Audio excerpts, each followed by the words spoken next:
kailangan kong banggitin.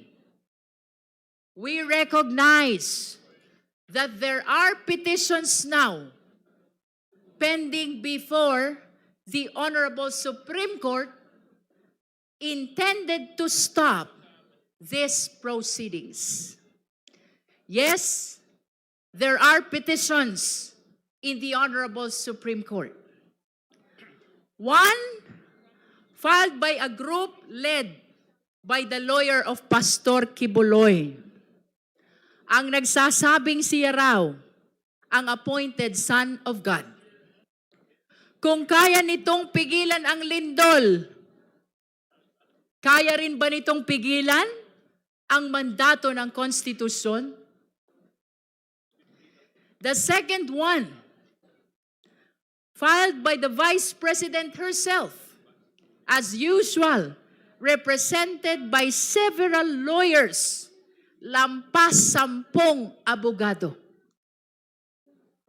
And the third one, filed by several individuals, mostly lawyers, ang dami-dami namang abogado, questioning the very core of our rules. And just yesterday, we received the fourth one. It was filed by Carpio and lawyers with the Regional Trial Court of Quezon City.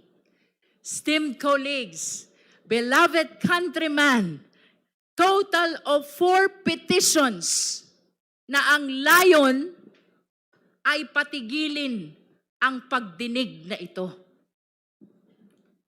Ang palagi nating sinasabi, public office is a public trust.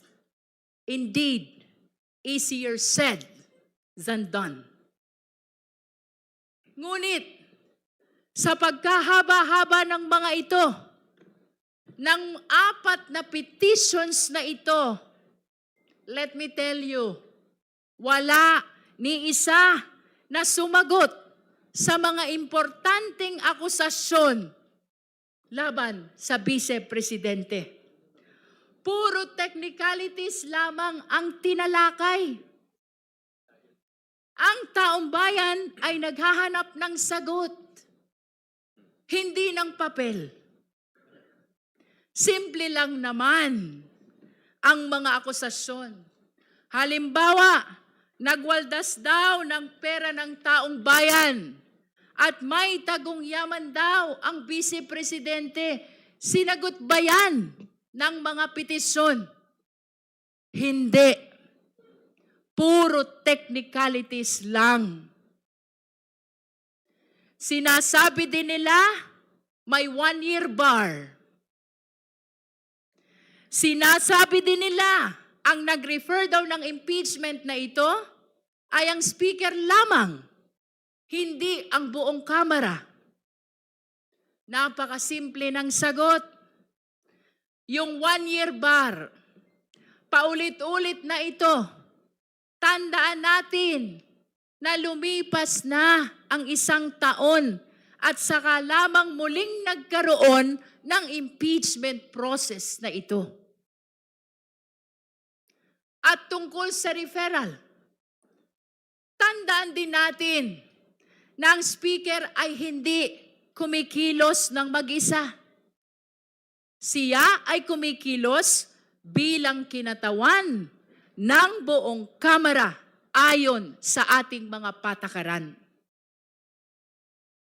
Rest assured that all these procedural questions will be addressed. Pero aminin natin, ang mga usaping ito ay sadyang technical at baka hindi masyadong maintindihan ng karaniwang mamamayan. At marahil, iyon ang layunin nila. Lunurin ang katotohanan sa ingay ng teknikalidad. Habang nagdedebate ang mga abogado sa kagalang-galang na Korte Suprema Ang taong bayan ay patuloy na nagtatanong, nasaan ang pera? Bakit ito nagastos ng ganun kabilis? May pananagutan ba talaga ang Vice-Presidente? We will answer the lawyers in the Supreme Court, but we will answer the Filipino people here. Narito po ang proseso para linawin ang mga akusasyon. Dito natin ito dapat pag-usapan. Let us not forget that what is truly supreme is the Constitution. Malinaw ang sinasabi ng Konstitusyon. The House of Representatives has the exclusive power to initiate impeachment and the authority to determine its own rules. Hindi ito imbento. Hindi ito kagustuhan ng iilan. Ito ay mandato ng konstitusyon. Now, the Vice President says, the petition in the Supreme Court is not meant to avoid the process, but to seek clarity. But if it is clarity that it is sought, bakit hindi dito? Dito ang clarificatory hearing.